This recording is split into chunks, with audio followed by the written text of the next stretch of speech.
Welcome, everybody. Thanks for coming for this impromptu seminar under the umbrella of the Center for AI in Society and the AI for Optimization NSF Institute. It's my great pleasure to have Professor Guido Tack come and speak about his work. He's an associate professor at Monash University in the Department of Data Science and AI, and he works on methods for combinatorial optimization, and in particular on constraint problem solving, and he's one of the leading authors of the solver G code, which is one of the best constraint programming solvers. So today he's going to share with us some of his perspectives on how to make optimal decisions, which are unfair and biased and not objective. Thank you so much. Thanks very much, Bistra, and thanks for the invitation. So last minute, that was great. So maybe before I start, I just say a little bit about what I'm doing here at the moment. So I've been in Pasadena for about a week now because we have this really cool program at Monash where we send 5 Aboriginal students from all over Australia to JPL for a 10-week internship every year. And so I'm just lucky enough to be able to go with them and spend a week there at JPL and talk to really interesting people there. And yeah, so I thought, because I'm here anyway, it would be really fantastic to visit Bistra, and she asked me to give a talk. So this is a talk that I gave a few months ago in our seminar series of the Optima Center for, what is it called again? Optimization technologies, integrated methodologies and applications. So it's a government-funded center, so funded by the Australian government and co-funded by industry. And it's mostly PhD students who basically work on optimization problems in an industrial setting. So they fund a lot of the research that we're doing at the moment. Right, so I hope I'm kind of pitching this at the right level, because I'm not sure what your background is and so on. But what I want to talk about is kind of how I see optimization, how we see optimization in our group, and then what the problems with those methods are in terms of fairness, bias, and so on. So I think that's a really important thing to think about when, for example, you have a new application, you want to use one of these methods. I think it's a good idea to at least consider how that affects fairness, bias, and so on. All right, so I want to start with a simple problem. I'm sure a lot of you are familiar with this. So it's 1962, you're a matchmaker. You have to pair up a group of men and women so that the resulting marriages are stable, right? Very famous problem.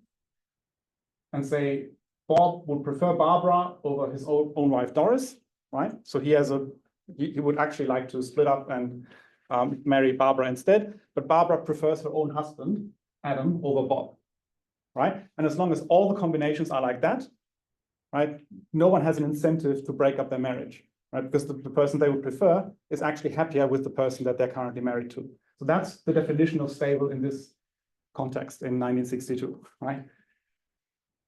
And of course, this is completely out of date. We'll see in a few minutes why this is still extremely relevant and why this is a good example to look at fairness and bias in these kinds of algorithms. All right, so why is this an important problem? Because there's this famous paper by Gale and Shapley. I should try and get rid of these. This famous paper from 1962, College Admissions and the Stability of Marriage, where Gale and Shapley basically describe how to solve this problem, right? They give an algorithm for exactly this stable marriage problem.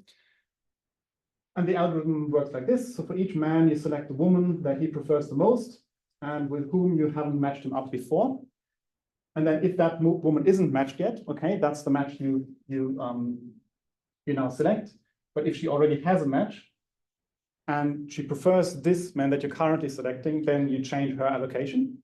Otherwise, she keeps her current match, right? And then you don't select anyone for this man. And then you do that as long as necessary until you've tried every possible combination. And that's the famous Gale-Shapley algorithm from 1962 for solving the stable marriage problem. All right, so if we try this out, here we have 5 men and women and the ranks. So rank 1 is the highest rank, rank 5 is the lowest rank.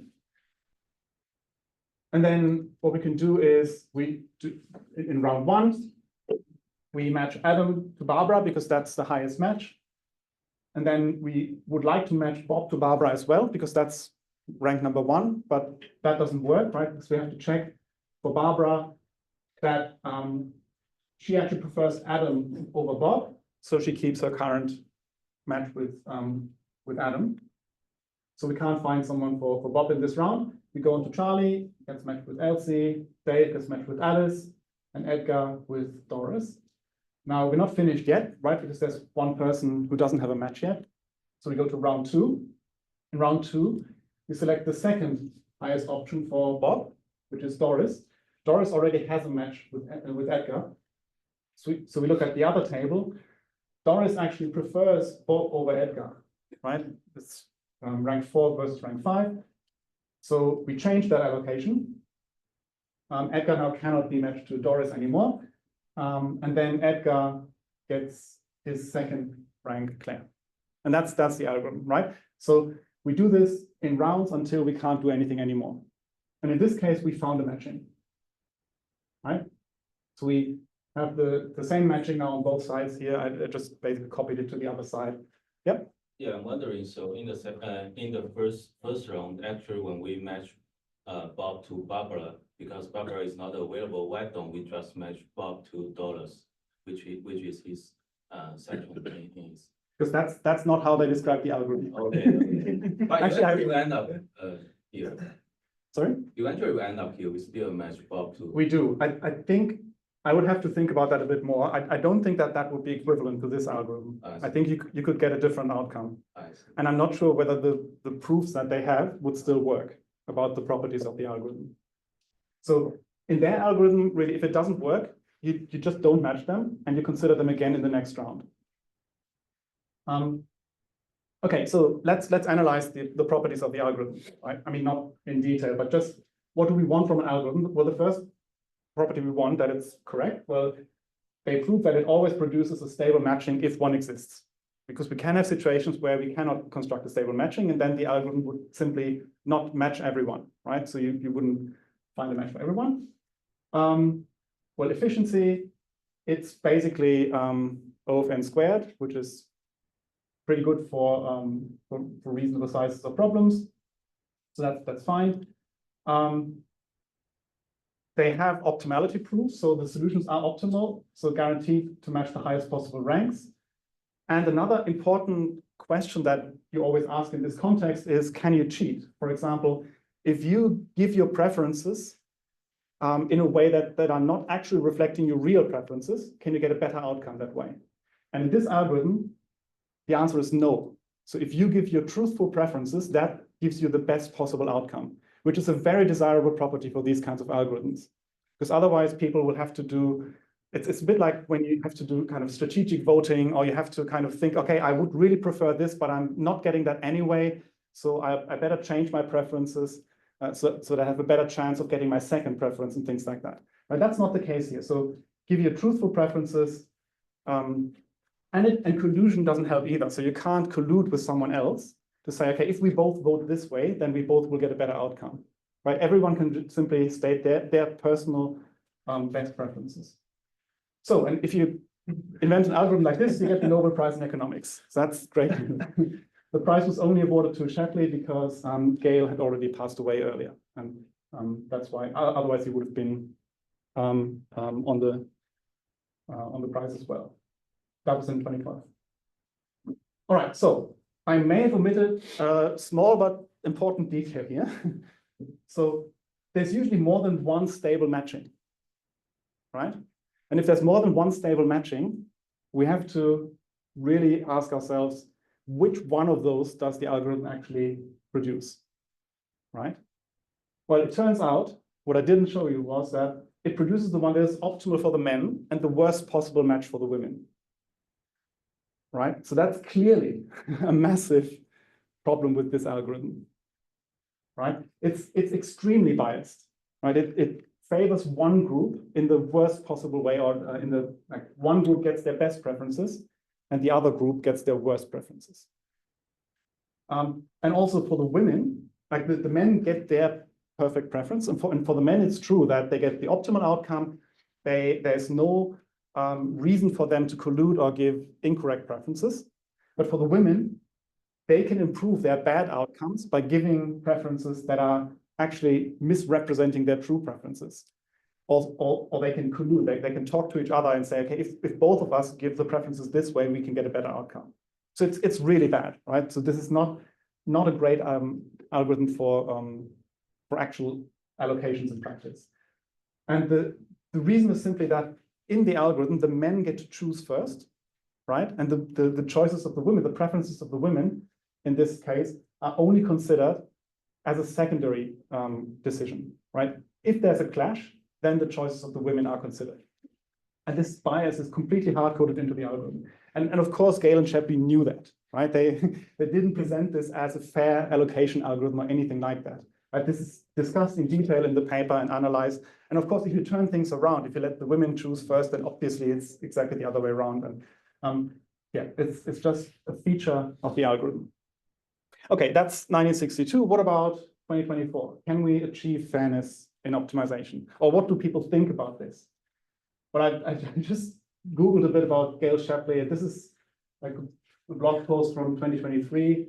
I blacked out the author because I don't think it would be fair. So why is this algorithm so powerful? Well, I'm sure you can't read it. Well, it ensures that everybody ends up with the best possible match. Well, no, that's not true, right? There's a lot of, like, this is a really famous algorithm, and people completely misunderstand what it does. Probably because they don't read the original paper. But this is also an interesting one. So Hinge apparently is a dating app, or was a dating app. I don't know actually, but I've been married for a long time. And this is how the Nobel Prize winning algorithm behind Hinge actually works. And I don't know, I mean, if they are actually using Gale Shapley, that's probably not a good idea. So they're probably doing something else. I don't know. Anyway, so let's forget about that. But these kinds of problems are obviously everywhere, right? So when we allocate teachers to classes, for example, when we allocate service personnel to customers, nurses to shifts, students to university, there's tons of these kinds of allocation problems where we deal with preferences, possibly preferences from two different sides. Like organ donations is a big field where, well, you don't really have preferences, but you have kind of compatibility matches, things like that. We've worked on a problem with the UNHCR, which was about allocating foreign aid to humanitarian projects, things like that. So there's tons of these allocation problems where it's really important to make fair decisions. All right, so how can we do that better? All right, this is Minizinc. This is a tool that we have been developing at Monash for a long time now. And it's, for those of you who have never seen it, it's a modeling language for optimization problems where you write down variables and constraints and an objective function, and then the system can solve it for you using a range of different algorithms underneath. Right, and it's developed at Monash and with support from Optima, from the center I mentioned earlier. So I'm just going to show you a model of this problem in Minizinc. So you can declare some enumerated types, which just represent like the objects, the men and the women in this case. We have matrices that define the ranks. And then we have variables that are basically the decisions that the solver is supposed to make for us, decision variables. And then we can state the constraints in a nice declarative way. So we can say, for example, we have this mapping for each man who's his wife and for each woman who's her husband. And those mappings, of course, they have to be inverses of each other, right? They have to agree. So the first constraint I'm writing down here just says that for all the men, the husband of the wife of M must be M. Right? That just makes sure that those two mappings agree with each other. And then this stability constraint is very simple to express. You just say for all men and women, if M ranks some other woman W better than his own wife, then that woman W must rank her husband better than that man M. And that is exactly the stability constraint from the original specification. So that's pretty much it. And then we simply state the rules of the problem. We don't state an algorithmic way of solving them, right? It's nicely declarative. And we don't say anything about who gets to pick first, right? We don't have that bias built into our model in this way. So let's have a look. What do we get? This is exactly the data that I showed earlier. Just click the run button and it should produce a solution very quickly. All right, so it basically gives us these two matchings that are just inverses of each other. So let's have a look at them. These are the matchings. Is this better than Gale-Shapley? Well, the average rank for the men is 1.4. The average rank for the women is 3.2. This is the identical solution that we got from Gale-Shapley, actually, right? So yeah, that didn't really help. But where did the bias come from, right? We didn't say anywhere that the men get to pick first. Right? It wasn't in our specification of the problem that we want a biased solution like that. So not hard-coded like it was in the algorithm. So why do they still get the first choice? Well, maybe, you know, we wrote the stability rule only in one direction. So maybe that's the problem. So we can try that. Let's try and fix that. So we just add the opposite constraint, right, for all women and all men. If the rank for the women is less and so on, right? So we just write the constraint in the opposite direction, and maybe that introduces some bias. Let's see if that helps. And I think we do get a slightly different solution. Let's have a look at it here. What's actually happening is that these two are switching their positions, right, on both sides, obviously, and the ranks are better, right? So the average rank for the men now is 2.2, the average rank for the women is 2.6, so it's much closer together. So maybe that was it. Maybe that was the problem with our formulation, that we had this asymmetry in the model. Oh, what did I do there?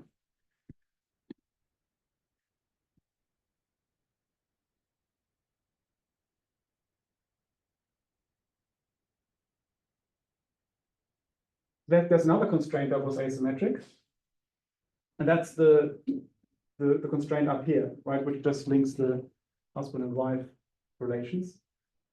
I think I'm just going to replace this one with the opposite one, where I just say for all women, the wife of the husband of W is equal to W. And then let's remove the first one.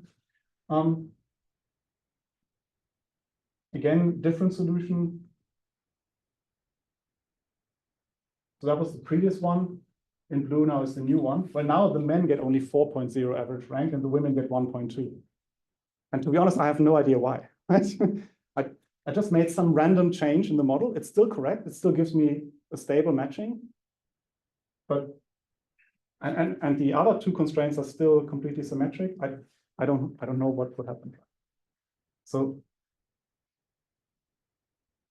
the problem really is that in old school algorithms, yeah. Good question. Have you tried it on different data sets that are differently distributed to see if those scores hold on multiple? Yes, but not in the way you think. So I engineered this data set to get these results. The worst case performance. Worst, exactly. This is the worst case example, absolutely. Yeah, but And with it's multiple data sets, you get the same inversion with the different algorithms. no, I tried for hours to get something that works. It's pretty random. That's the problem, right? I couldn't find anything that works consistently. It's actually hard to find data, like to find one data set that can demonstrate all the different ways that this can go wrong. That's the definition of imperative. Yeah. You can't pick one that works for everything. So the thing is, that's exactly the problem, right? This is like it looks harmless, but it can be arbitrarily bad. So in old school algorithms, at least we can prove that they have this bias. Right? We can actually have a mathematical proof that says, okay, in this case, the men get their perfect preferences, the women get the worst possible case. If you think about some situations, maybe that's what you want, right? So let's say, for example, you want to match, I had a good example for that. I think it was things like interns to departments in a company. Maybe you want to make sure that the departments get their first pick, and only then you actually look at the preferences that the interns specify, right? Because you want to make sure that the departments get people that they can work with, and then maybe like, I'm not sure this is a really good example, but like you could imagine situations where that asymmetry is maybe okay, and with these algorithms, at least you can prove that that's the case. Okay, so with these optimization algorithms, the bias is hidden in the algorithm somewhere. I think actually the original model I had would always give you the Gale-Shapley solution, if I didn't make any mistakes there. So, okay, what does this mean? We can't analyze or prove anything here, right? Because it's this combination of a model, like the high-level formulation of the problem, and the actual algorithm that I'm using, which is very difficult to analyze mathematically.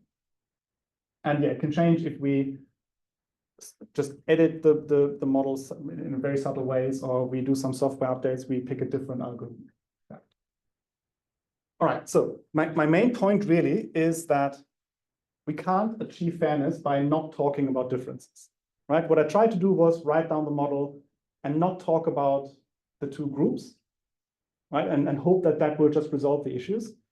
And that's not how it works, right? If we don't make this explicit, it doesn't work. We have to tell the algorithm, or whatever that means, what a fair outcome actually looks like. We have to define what we mean by fairness, right? And really make it explicit. Otherwise, this doesn't work, right? We can't just hope that this will work kind of magically. All right. So the second part of my talk is about what fairness actually means, right? How can we define fairness? And there's no single there's no single correct answer to that. And I'm just going to go through a couple of different definitions of fairness. I'm sure a lot of you have seen this kind of illustration of kind of equity, equality, fairness, and so on, right? Where sometimes equity is defined as equality of opportunity, right? We don't have to give everyone the same, but we want maybe the outcomes to be the same, or the outcomes to be reasonably distributed. And because this may require inequality, right? To achieve the outcome we want, we may have to produce an unequal outcome that will still make everyone happy on average. We can skip this, I think. Okay, so we can talk about equality first, right? And whether that's achievable. So in stable matching, equality would mean that everybody gets the same rank match, right? So maybe everybody gets their first rank match if that's possible, or everybody gets the second rank match, everybody gets the third rank match. Because then you could say, okay, this is really a fair solution, right? Nobody can complain if everybody gets their third preference. Okay, let's try that. It's actually easy to do. I just define another array here that gives me the ranks of all the men and all the women that they actually achieve, right? So it's the rank of the men of M and his wife, and W and her husband. And then I just can add a constraint that says that these have to be all equal. Right? It's very simple to then add a constraint that will enforce this level of equality. If we do that, we just get unsatisfiable. Right? It just means, okay, this constraint is too strong. There is no solution where everybody gets the same rank. So clearly that's, I mean, I guess that is an outcome, right? Nobody gets to marry anybody. Maybe that's fine, right? But clearly, if we want a solution, then this is not going to work. Okay, so this only works if the preferences are just right to make this work, because the matching still has to be stable, right? We still have this constraint that is very strong, and this basically means in practice we never get the stable matching where everybody gets the same rank. Okay, so let's look at some other possible outcomes and think about whether they could be fair. So one is that the average rank could be as good as possible, right? We try and push up the average rank, or lower, like because 1 is the best. Or maybe we want to make the difference between the best and the worst rank as small as possible, right? So that the range of different ranks is minimized. Maybe we can do something about everyone having the same chance of getting their best match, right? I don't know. I don't think we will go into that one today. Everyone gets the best match they can without disadvantaging anyone else. Could be another way of phrasing that. Or if we have recurring matching, so for example, let's say you do a monthly games night and you need to put people into groups to play together, then everyone eventually gets their best match, or over the course of 3 years, everyone will get their best match the same number of times or things like that, right? That's not the problem we were looking at right now, but there are many problems like that where maybe you can achieve fairness over time, even if each individual solution is highly unfair. Okay, so I'm just going to go into some of these in a bit more detail, the ones that are a bit easier to write down mathematically. So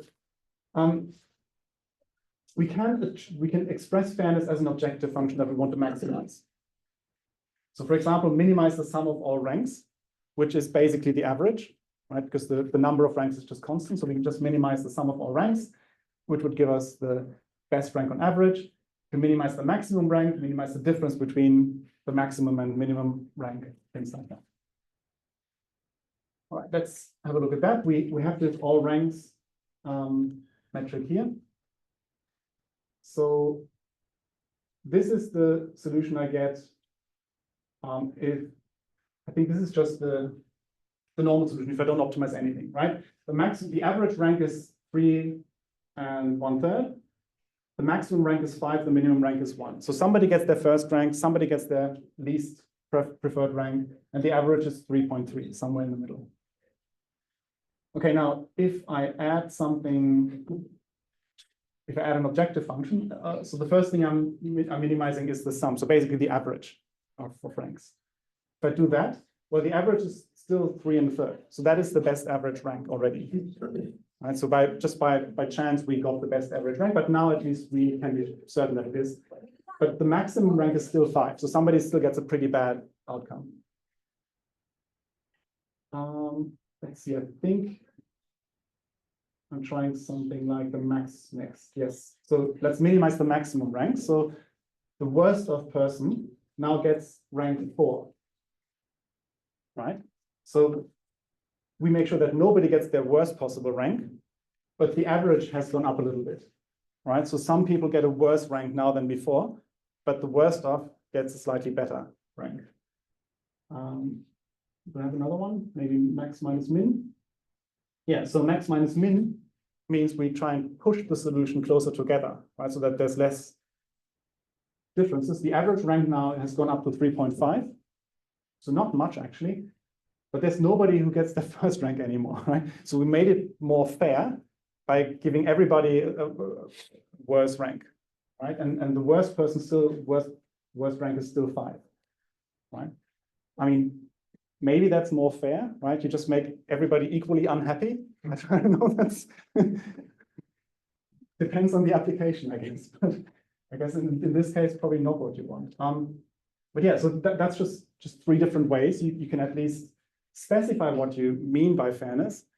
And then you have a guarantee, right? The solver actually proves optimality for this. So you have a guarantee that this is a solution that optimizes that. Okay. So I want to just talk about basically 3 people that have thought about what fairness means, maybe slightly outside of optimization, but we can interpret their results in this context. So the first one, Corrado Gini, about measuring variability. Second one, John Rawls, who was thinking about justice as fairness, and then John Nash about equilibria and bargaining. Okay, so Corrado Gini first. So he was an Italian statistician, demographer, sociologist, also a eugenicist and fascist. But unfortunately, his name is still attached to this incredibly important concept in mathematics. So what did he talk about? He basically measured inequality in income or wealth in a society. So here we have a graph where we see cumulative percentage of wealth, and on the bottom, the cumulative share of the population. So on the very right, we always have 100% of the population have 100% of the wealth, right? Because it's all cumulative. And in this case here, the wealth is distributed completely equally, because this line is exactly 45 degrees, right? So half the population have half the wealth. A quarter of the population have a quarter of the wealth, right? It's completely equal distribution. But then in societies that are less equal, basically we drop below that line of equality, right? And the further down we are below the line of equality, the more unequal the society is.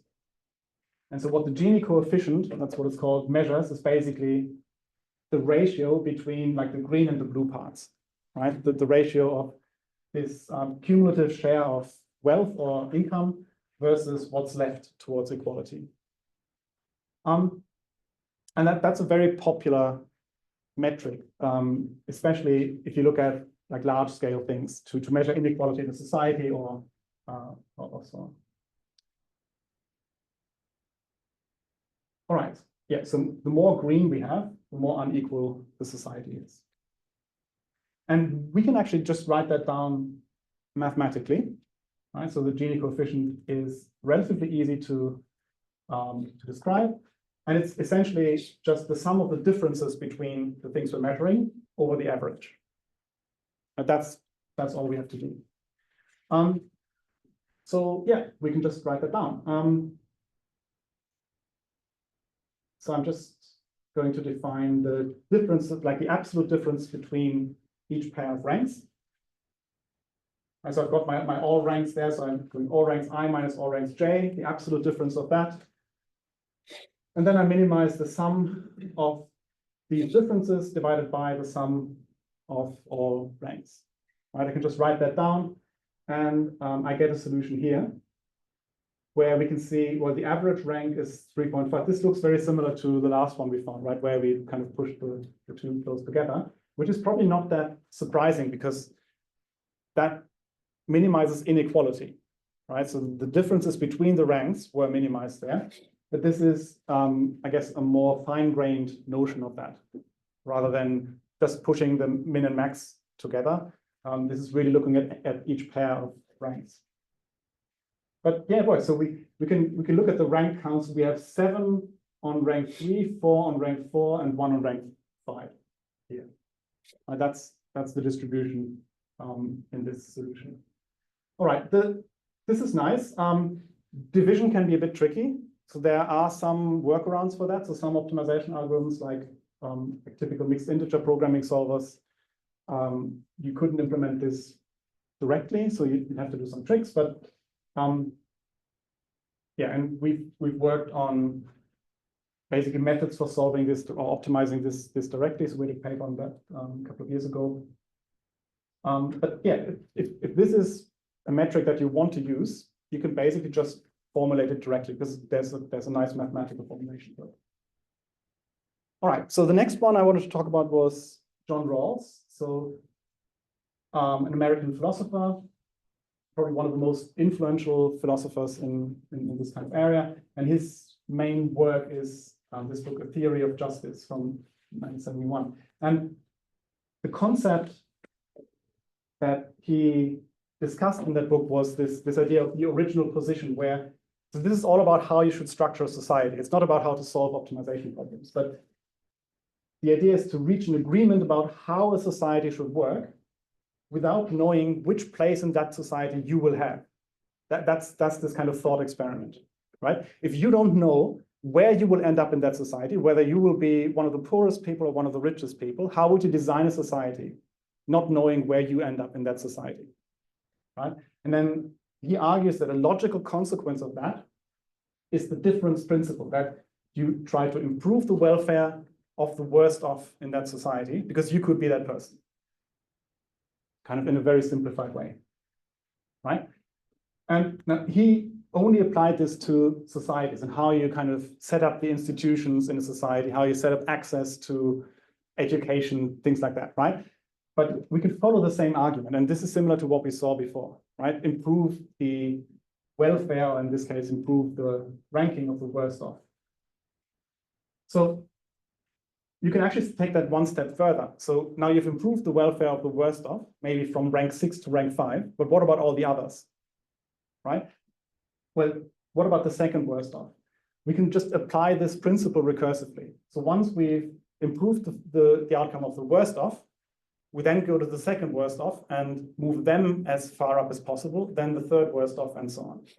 Right, so we do that for every possible rank, for example.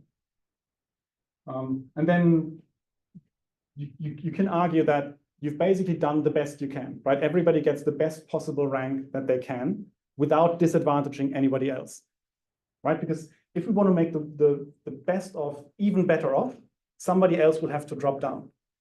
That's the consequence of this rule. And that is implementable. I think this one is a bit more complicated because this is introducing basically just how many people get each rank in our ranking. And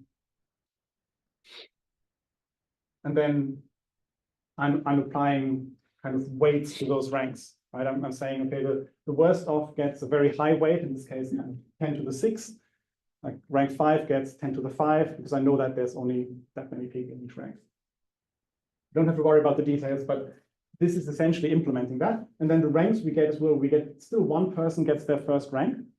And we now know that that person getting their first rank doesn't disadvantage anybody else, right? So if we drop down that person to rank 2, it doesn't mean that anybody else could move higher up in the ranking. And that's kind of the nice thing about this one. The average rank is 3.4, so it's not too bad. The maximum rank is 4, the minimum rank is 1. So I kind of like this approach because it doesn't squish everything together, right? It doesn't make everybody equally unhappy, right? We can still allow people to be as happy as possible or to get their first preference without disadvantaging anybody else. But if we just calculated the Gini coefficient for this one, it would be quite unequal, right? Because we have people on almost opposite ends of the spectrum. All right, and finally, John Nash. I'm not sure if you can see that picture there. American mathematician, Nobel Prize in Economics, and that's not a picture of John Nash, that's Russell Crowe playing John Nash in Beautiful Mind. So this is a picture of John Nash. And yeah, I mean, massively influential mathematician. I'm sure a lot of you have heard about, for example, the Nash equilibrium and the contributions to game theory. And yeah, the Nash equilibrium describes these kind of solutions of games. And it's incredibly influential in economics and game theory. But that doesn't really apply to what we want to do here. But he actually also worked on something called the Nash bargaining solution, which is not directly related to the Nash equilibrium. And that is actually a measure of inequality that we can apply directly, which I found interesting. So the Nash bargaining solution is simply this equation here, where so UI are the choices we make, and DI is the default outcome for that if we don't make a choice, basically, right? If we can't agree. For example, it could be that nobody gets anything, right? That could be a default outcome. If you think about bargaining, well, if you don't succeed, then not getting anything is what you fall back to, basically. All right. And basically, we're measuring how much better each outcome is compared to the default.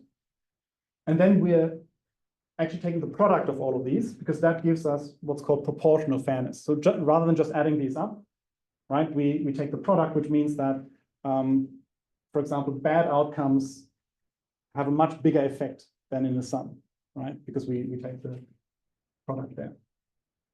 And this is just a representation, I think, because it's a product, we take that,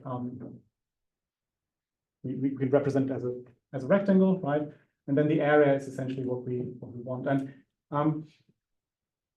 basically, it's called a bargaining solution because if you go away from that solution, one of the other players has to incur a loss, right? That's or a bigger loss. So that's why it's a bargaining solution. You can agree on this because any change would mean that somebody loses something. And again, it's relatively easy to implement. This is the minimizing the sum of all ranks. Did I already? I think I'm just fixing it now. Yeah, I'm just minimizing the product of all ranks. And I think that should do it in this case. So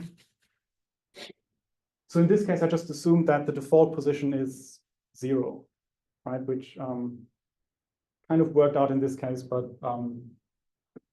otherwise you have to calculate that difference between the actual outcome and the default position. Right. So again, it's a completely different measure to Gini coefficient or the Rawls solution. And if you measure all of them against each other, they would come up with different outcomes, and they would basically, like, the best outcome in one of them could be the worst outcome in another. Yeah. I'm wondering why this problem is easy to solve. It looks like highly nonlinear because we have the multiply. Yes, exactly. I think I have Oh. that. That's exactly right. It's not easy to solve. So for large problems, this probably wouldn't work. For small problems, we can kind of work around it, and it turns out to work fine. But yeah, it's exactly right that this is highly nonlinear. So like all of the fast algorithms we have work with linear or maybe quadratic problems, but like this is a product over everything, right? There are some ways around it where you can reformulate the problem to make it linear and a bit more tractable. And I mean, that's another reason why I chose these examples carefully, and they're small enough that all of this just works, right? But But I guess one thing is, I guess maybe people not be familiar with it, constraint programming solvers can solve general optimization problems in a sense. yes, If you give it this highly nonlinear problem, it might take a long time, but it will still work. Versus if you give it to a MIP solver, it will just reject it, right? yeah, exactly. Yeah. And what we're doing in Minisync is, because all of these variables are, well, discrete and finite, right? So you have a finite number of choices. You can actually turn the multiplication into linear constraints by introducing more variables. And Minisync does that automatically. So if you pick a mixed integer solver, it will do that translation automatically, and it won't just be rejected, but it still won't work very well if you're multiplying over hundreds of variables. Right? It just, the other problem is if this here can range from, I don't know, 0 to 100, and then you're multiplying 100 of those, right? The ranges just get a bit too big for the solvers to handle, right? Because it doesn't fit into normal integer ranges anymore, and then the solvers also run into problems. But yeah, so this is definitely a downside of this one. So Gini has the division, which might be difficult. This one has multiplication, which may be difficult. The Nash one, I didn't really explain why that one might be difficult, but this kind of recursive approach, right? Of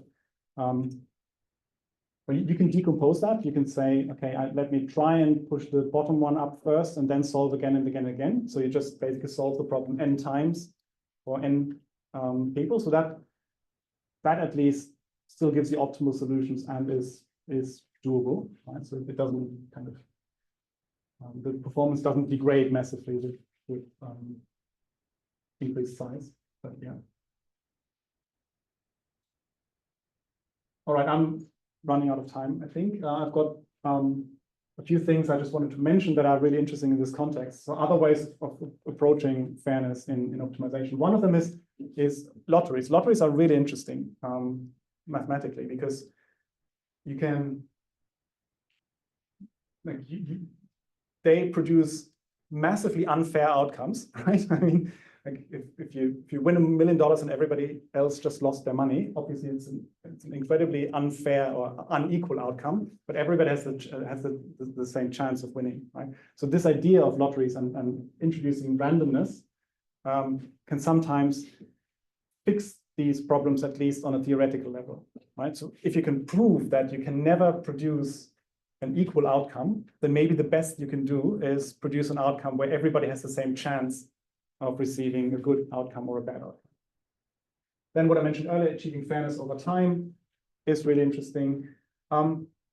something that we played a bit with, but haven't really followed up with is producing. So what we assumed in this problem was that the preferences are actually meaningful, right? But if you ask someone to rank, I don't know, a bunch of people according to how much they like them, right? That's an impossible task usually, right? So even just getting good preferences from people is really hard, right? So how do we actually, especially if the decisions are very complex, how do we even give them an opportunity to rank those different options, right? That's a really difficult problem. And something we've been looking at was, well, let's say we ignore the preferences, we just produce solutions to the problem that are kind of maximally diverse, maximally different from each other. And then we use that to get preferences from people or just let people vote. So you can think about, for example, you want to organize some kind of group tours to some, I don't know, tourist spots or something, right? And you're limited in time and money and things like that. And you can just offer them several different options and then you let them vote, right? Maybe you get a better outcome that way than just asking them up front what their preferences would be and then trying to optimize for that. That could be a really interesting way to do this. But so there's lots of other ways, and it gets complicated really quickly when the problem becomes more complicated and the decisions are more complicated.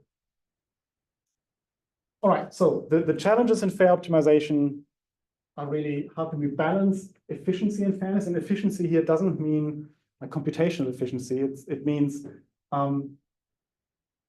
basically the usual objectives we would otherwise optimize for. So for example, how can we balance cost of a solution versus fairness of the solution? So that is often an important balance that you have to strike somehow. How can we audit optimization models for fairness? Because I don't know, right? Can we actually prove that what we wrote down produces some sort of fairness? How can we convince people that the outcomes are fair? Because they will look unequal, right? So you present a solution to your customer and say, this is what I come up with. They will just say, yeah, but why does that person get? And so, right, it's even if we can do this mathematically, how do we convince the people who are actually using those solutions that this makes sense? How can we elicit useful preferences? I just talked about that. And then, yeah, how does this scale up? Right? It's exactly that problem. If we use these more complex metrics for fairness, how can we make this scale? So the takeaway message really is we can't achieve fairness by not talking about differences. Right? We have to take them into account. We have to really model what we mean by fairness. And what is considered fair is an interesting question. I don't have one answer to that. Right? It really depends on the application. It depends maybe even on your own kind of philosophy. And that's all. Thanks very much.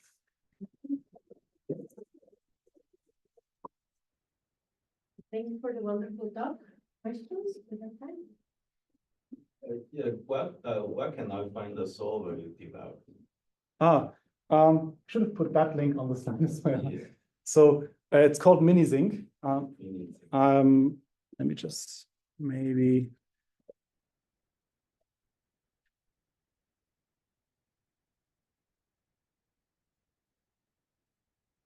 So this is the website, and it's not a solver. It's basically the modeling language, and then it has a bunch of solvers that are integrated that you can choose from, that are not directly part of this tool, but it comes with a bunch of solvers that you can choose from.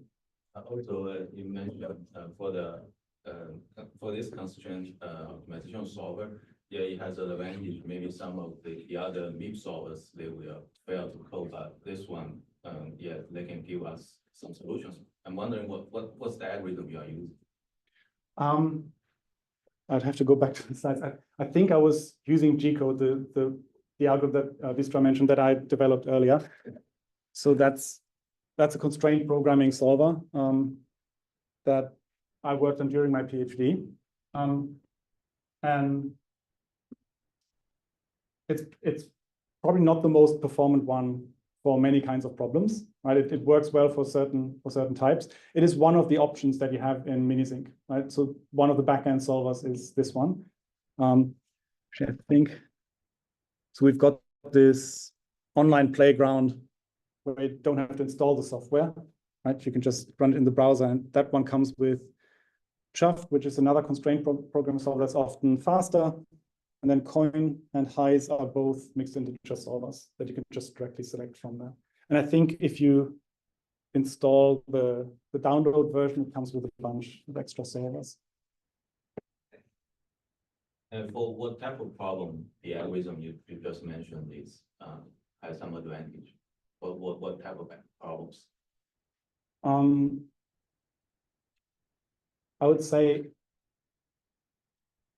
most of the time it probably doesn't have an advantage anymore, because Chuff is a newer algorithm that is much more advanced. So there are some problems when the size is big and there are many solutions, so it's not hard to find a solution, but it's hard to find a good solution. Then sometimes this works really well by kind of iteratively I solving. think the question was of constraint programming versus milk.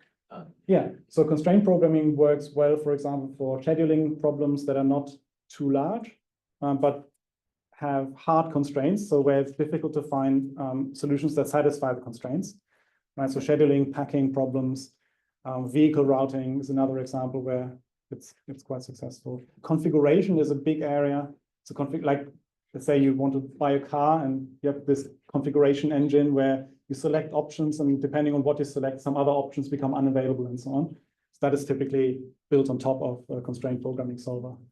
Also, generally, when you have constraints that are maybe not easy to linearize, Yeah. or not obvious to linearize, where you can write them programmatically as a, something that is checking whether the constraint is satisfied, then that is plugged into a constraint programming solver without having to find the linearization. So a concept that's sort of close to the property that you were describing is Pareto optimality. Yes. I was wondering if your language can incorporate that in some way. So at the moment, the language only. Okay, so with Pareto optimality, what you're really talking about is, or what you're looking for is a balance between two competing objectives, for example, right? And what I just mentioned, fairness versus cost could be one of those, right? So maybe optimizing fairness means you get a very high cost solution. Optimizing cost means you get a very unfair solution, right? And then exploring the Pareto front between those two, right, means that you can say, okay, this is a solution where if I want to make it any cheaper, I have to decrease fairness. Or if I want to make it any more fair, I have to increase cost. And that's a Pareto optimal solution, right? So it would be really interesting in this concept, in this context, to explore Pareto optimality. But none of the solvers that are built into Minisync support Pareto optimality directly. So that's why it's not supported directly in the language, but we have some extent. You can just code this in Python essentially, and then call it repeatedly to explore the Pareto front, for example. So there's no way to like incorporate that as a real constraint. No, at the moment that's not possible. Yeah. Second question is that I'm sort of convinced that your language can solve pretty much all of the voting and auction, can reproduce all of those algorithms, right, in some way. The voting, the auction, the fair allocation algorithms. Is there ones that that cannot reproduce?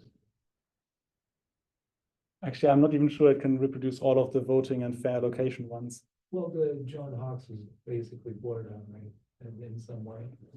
Yes, it's similar to that. But I think a lot of them require this kind of repetition of some, like you have to kind of, like they're kind of defined recursively, right? Where you have to repeatedly apply the same rule or something like that. I think that is sometimes a bit difficult to, like, you can probably model it, but it probably won't be efficient for any kind of interesting problem sizes. It's not clear that you can represent an algorithm as a declarative statement. No. in If you general. can represent the properties that it achieves declaratively, right, then you have a chance. I think for some of these, you may not even be able to do that, to really write down the properties of the solution that you want to achieve. So it's sort of a coincidence that this iterative Gauss-Shapley can be implemented because it's sort of a one-liner for everybody. Yeah, I yeah, see. exactly. So there's a question from a Zoom attendee. Is there a direct correlation between fairness and bias, or it completely depends on the situation? Yeah, that's right. Actually, yeah, I didn't talk much about bias. So one of the reasons we get these unfair or unequal outcomes is that the solvers are typically biased. Because if you think about how, for example, G-code, like the constraint programming solver works, and mixed integer program solvers are similar, they do some kind of inference and then they make a decision. And then they basically explore this search tree of decisions. And when they run into some kind of inconsistencies, they backtrack and try something else. And so the decisions are basically how you assign the variables, right? So you say, okay, I don't know what to do, so let's try to match this person to this person. And those decisions are typically deterministic. So they just make some kind of deterministic choice. And often it's just in the order of the variables that are given or something like that. So you can imagine if you're making decisions in the order of the variables, and the people who are to the left of the list will get a better choice than the people at the end, where you don't have a lot of options left, right? So there's bias built into these algorithms, basically, that will produce unfair solutions. But it's very hard to analyze because you often don't really know how the solver makes the decisions, or you don't really control that. So I'm not sure if that really answers the question, but I think that's how, at least in the solutions that I showed, how the bias that's inherent in the algorithm is linked to the unfairness that we get. That's very interesting. Thank you so much. Other questions? Yeah, I'm wondering, can the solver deal with equilibrium constraint, complementarity constraint? Sorry, what kind of constraint? It's kind of like a if else, that kind of. Yes. So Um, yeah, yeah. The solver directly can't, but the language can. So oh, I see. you can write down, yeah, you can write down if then else kind of patterns in the language. You can write down regular expressions in the language and those sort of things. And then it gets translated into something that the solvers can deal with. Yeah, then I'm wondering how they translate it into something. If it seems like, yeah, it's okay, it's separate. Then, for example, for the Nash thing, is the is highly nonlinear, or that kind of thing. How they translated the model to a model the solver can understand and then can solve it. That'll take a bit more time to. We can have a chat afterwards if you want. That's mainly what I've been working on. I see. Yeah. Just Other questions? Oh, let's thank the speaker one more time. Thank you.